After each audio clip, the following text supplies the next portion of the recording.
বন্ধুরা, তো সবাই আজকে বেরোলাম। সকাল হয়ে গেছে, আমরা বেরিয়ে গেছি। তো আমরা সব স্টেশন যাচ্ছি, হাওড়া স্টেশন।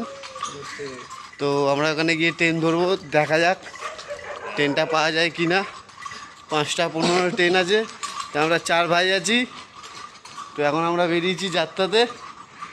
তো চলো বন্ধুরা, যেতে যেতে কথা হবে, আরও অনেক কিছু দেখাবো। আমরা মেন সেটটা দেখাবো আমরা। হ্যাঁ, আমাদের এটা কাওয়ার, দেখতেই পাচ্ছ। খাবারটা আমরা দেখাবো। তো চলো রাস্তায় যেতে যেতে বন্ধুরা কথা হবে। আর বন্ধুরা, আমরা যেতে গেছি, আমরা হাওড়া স্টেশনে আছি। এই হচ্ছে মেন উদ্দেশ্য। তো আমরা এখন হাওড়া স্টেশনে আছি, আমাদের ভাগ এটা। আমরা এখন হাওড়া স্টেশনে। তো ট্রেন ঢুকছে, আমরা দেখি কী করা যায়, কত করে ঢোকে, অপেক্ষায় আছি।